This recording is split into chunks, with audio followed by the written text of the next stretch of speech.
नमस्कार मित्रों, मैं डॉक्टर IP सिंह एक बार पुनः कक्षा 10 के विद्यार्थियों के लिए अपठित बोध जो पहला चैप्टर है उसके अंतर्गत 6 नंबर का गद्यांश माने छठा गद्यांश लेकर के प्रस्तुत हूँ।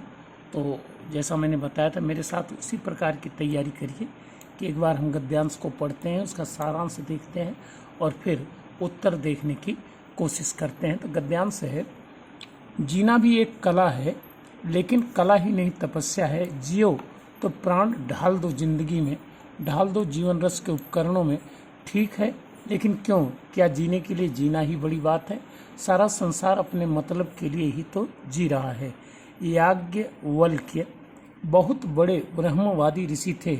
उन्होंने अपनी पत्नी को विचित्र भाव से समझाने की कोशिश की कि सब कुछ स्वार्थ के लिए है। पुत्र के लिए पुत्र प्रिय नहीं होता, पत्नी के लिए पत्नी प्रिय नहीं होती, सब अपने मतलब के लिए प्रिय होते हैं।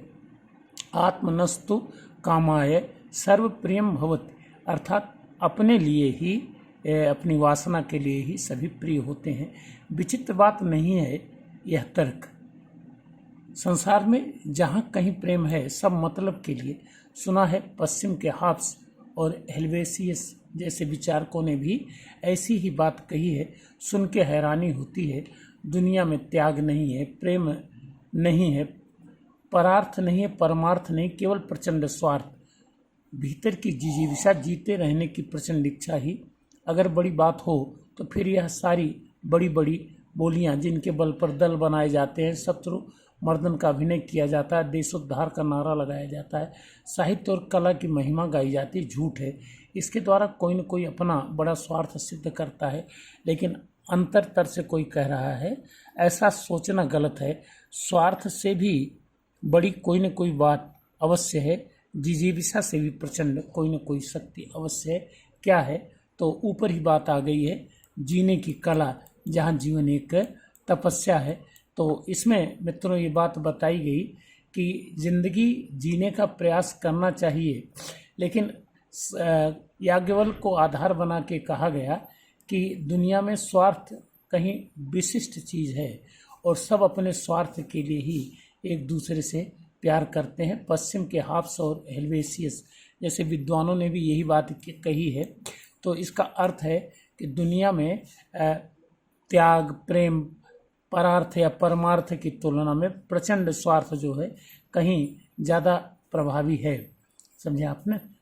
अगर अंदर जिजीविषा हो, जीने की इच्छा हो, तो आदमी जो है वह इन विसंगतियों से मुक्त हो सकता है। तो आइए देखते हैं।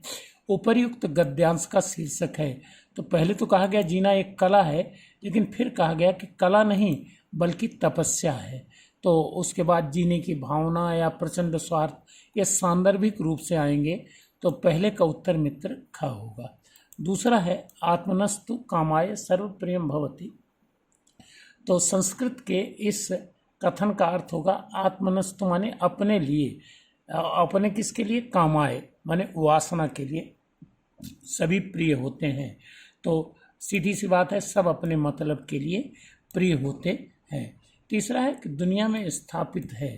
तो यहाँ कहा गया कि होना तो चाहिए त्याग, प्रेम, परमार्थ, लेकिन स्थापित है प्रचंड स्वार्थ। चौथा है पश्चिम के विचारकों ने क्या कहा, जो भारत के विचारकों ने कहा कि दुनिया में त्याग नहीं है, ऐसा नहीं है, कम है, परमार्थ नहीं है, है लेकिन कम है, परार्थ नहीं है, लेकिन कम है, सबसे ज़्यादा जो है वो प्रचंड स्वार्थ है इस पैराग्राफ के अनुसार। और प्रचंड स्वार्थ में क्या किया जाता है? जो स्वार्थी व्यक्ति होता है वो शत्रु मर्दन का अभिनय भी करता है, देशोद्धार का नारा भी लगाता है, साहित्य कला की महिमा भी कहता है, ताकि वह विशिष्ट रूप में स्थापित हो सके। तो उत्तर होगा इसका घ। तो इस तरह से मित्र आप देख लें कि ये उत्तर मैंने नीचे अंकित कर दिए हैं। दूसरे में और पहले में ख ख होगा, यहाँ ख और यहाँ ख, इसके बाद तीसरे में ग, चौथे में ग और पांचवें में घ। तो आशा है कि इस वीडियो को आप देखेंगे, पसंद करेंगे। छोटा सा वीडियो है, अभ्यास करिए। कल एक और गद्यांश दे करके फिर मैं पद्यांश में आने की कोशिश करूँगा। Thank you.